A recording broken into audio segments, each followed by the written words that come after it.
Marina from Dance Star Astrology, bringing you the full moon in Aquarius at 11 degrees of Aquarius, and it'll be on the 3rd of August, and the healing crystal will be Namite. I don't know if it focuses on that.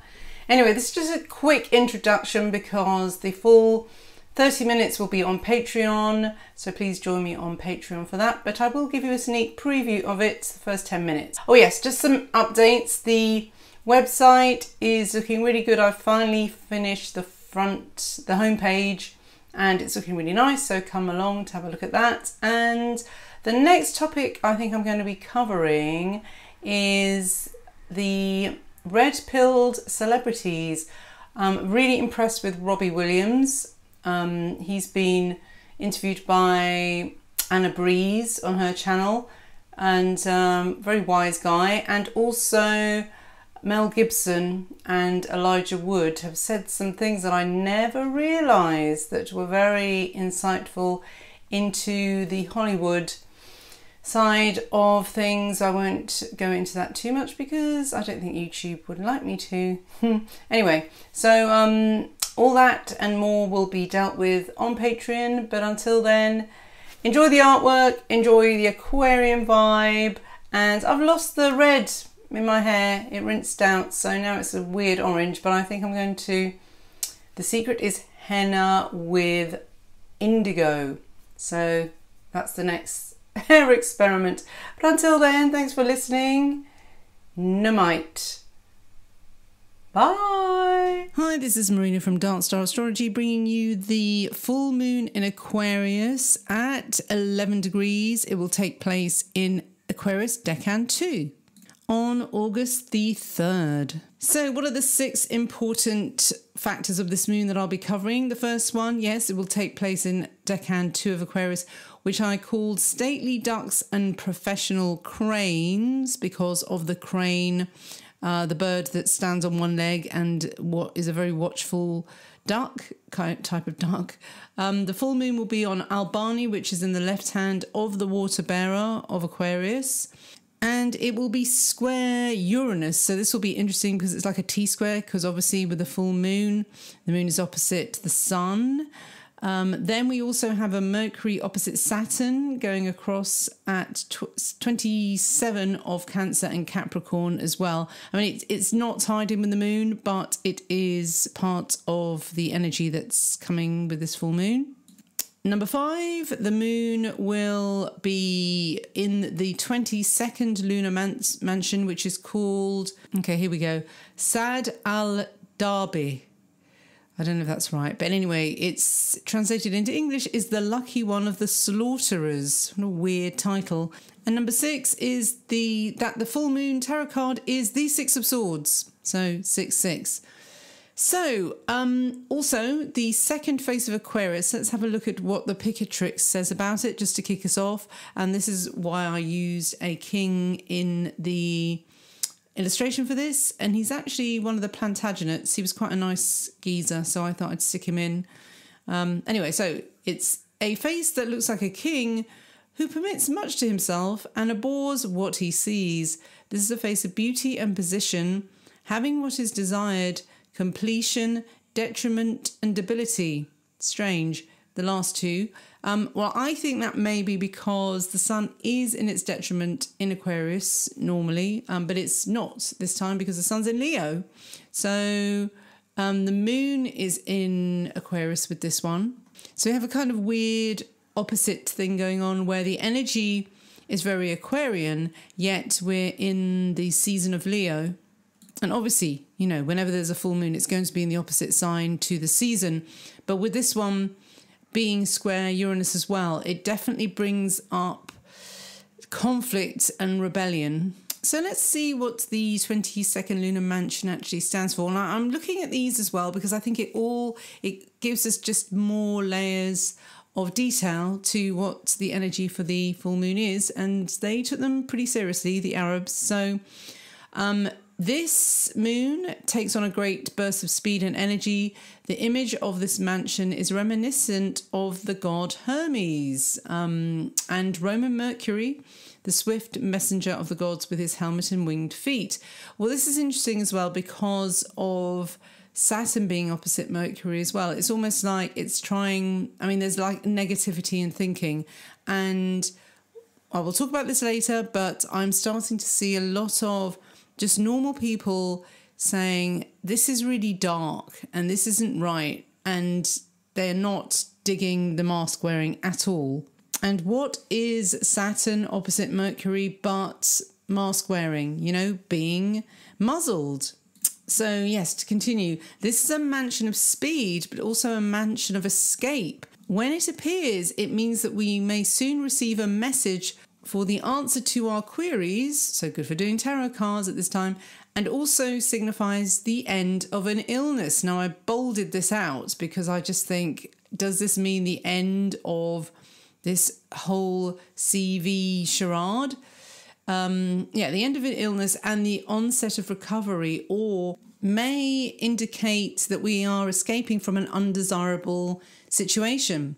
It also warns that it may be necessary to emulate the image of this mansion and act quickly in order to escape, or that we are in need of liberation of an intolerable situation. God, doesn't that describe what's going on at the moment? So it goes on to say, often we become too set in our ways and willing to put up with all sorts of pressures rather than make the necessary changes. Well, this is the situation. We've got two things going on at the moment. We've got people who are just getting so frustrated with it. It is the battle of the masks. So I think they're the sort of square, they're the Uranians really. They've just had enough. But other people are just, they've got used to it and they're just carrying on. If it means they can get their shopping without too much bother, they'll just stick a mask on. I think it's almost, I don't know. I think there's a weird sort of sadomasochistic side to this. I mean, it does smack of, yeah, tie me up and imprison me. It's kind of kinky, you know, this mask wearing. People who like to wear masks are kinky, sorry. I mean, I know I'm going to get people yelling at me for saying, you know, you're endangering people's health, blah, blah, blah. Look into the research. Just look into the research. Do you want to be breathing in bacteria from moist, you know, these masks, you're not supposed to wear them every day. They're supposed to be disposable. A lot of people are they've just got one mask and they just wear it all the time. And it's probably just full of bacteria and gunk. So it's like, you know, if you have a filter on something, it's supposed to filter things out, but you're supposed to change the filter. Anyway, I don't want to get into too much of that, but do the research before you start yelling at people for not wearing masks about just how unhealthy it is to breathe in your own carbon dioxide. And you'll note, by the way, that people like the police or people that have to wear them, that would end up having to wear them all day, are just not doing it. So it's only for like quick little visits to shops. You're not supposed to wear them for hours on end. And God help us if they start saying that children have to wear them all day at school, because I'd be at my wit's end if that happens to our kids. I think it's happening in some places already, isn't it? That's just abuse. That's child abuse as far as I'm concerned. Anyway, that's a very interesting lunar mansion for the times. And it's interesting about the escape as well, because when you look at the tarot card of the Six of Swords, it's about moving on and finding a safe harbour as well.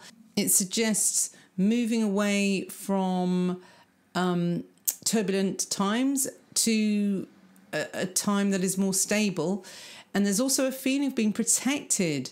So Teach Me Tarot say the figure steering the boat in the Six of Swords is often symbolic of a spirit guide or guardian angel who stays close to you during times of trouble, comforting and guiding you through the dark times. I really do feel like that's happening. We're just being... Those of us who just feel like throwing their hands in the air and just going, this is just ridiculous, we're being helped somehow. And I keep getting the sense that there are better times around the corner. I hope I'm not being completely over optimistic, but I just get a sense of winning. That this is, it's if you look at history over and over again, you see people rising up against their oppressors all the time. And the Russian Revolution didn't last, and it went, it's no longer communist anymore. So this happens. It's nature, and you cannot karmically, these people cannot imprison us to the extent that we have no choice. It's just the repercussions for that are, enforced vaccinations. It's not going to happen without our permission. I'm just worried that some people, or the majority, are so desperate for freedom, they're going to say, what the hell, just give me the shot, and I can go on holiday and I don't have to wear a mask when I go shopping. It's no. Now, another interesting theme that comes up with this moon as well, with also Uranus squaring the moon, we'll get into that, but this is also reflected in the card as well, because its meaning is one of searching for your spiritual home, because you're not quite rooted in what is your place of birth. And, it features water. And, of course, in this decan as well, there are many aquatic and riverside animals associated with this decan of Aquarius, with the crane as well. That's why I call it professional cranes. So, yeah, it's a kind of watery, reflective. It's not really a sea, it's more like a lake, that calm eeriness almost. So let's look at the fixed stars. Now the first one is Albani, which is in the left hand of Aquarius, and apparently the stars that are in the hands or the shoulders operate like Saturn and Mercury, which is interesting because we got them in opposition as well. So there's definitely a Saturn-Mercury shadow over this moon. So it is about being incredibly studious and having a real patience for close details works, very much a researching one. But Albani does have a meaning, and it's indicative of danger and can cause persecution and even death. But also it's said to give good fortune. So if you can avoid the death, should be quite a nice lucky star then. Yeah, there seems to be a bit of extremism with this moon. It's funny because, yeah, you've got the good fortune, which could be the stability side of the Saturn, and the depth of research as well. But then there's the the Joker card almost with the Uranus square. Yeah, that's a bit of a loose cannon, that one. Now, this moon is actually also near Armus. It's not exactly, but it's close enough. So I thought I'd include this as well, because that's in the heart of the goat, and it's of the nature of Mars and Mercury. And it gives disagreeableness, contemptibleness, instability, shamelessness, nagging, and a troublesome and contentious nature. So, since I have this on my midheaven, I prefer to think that the nagging could manifest as tough love and constructive criticism. But positively, this star can motivate people to better themselves. But those who like an easy life may perceive this motivation negatively. Armors must resist the temptation to treat their partners like a psychological project. So, yeah, I mean, that's the thing with this star. But in the context of mundane issues, and for this moon, it is going to be about speaking your truth no matter who you offend. And yeah, so I think I'll take the opportunity to do that with this one. So I think I'll leave it there for the part one. And if you want to hear more of my disagreeableness, come over to Patreon for part two, where we will go into it in more detail and look at the moon in this decan and the square from Saturn and some other things, and then my rant as well. Okay, thanks for listening. Bye-bye.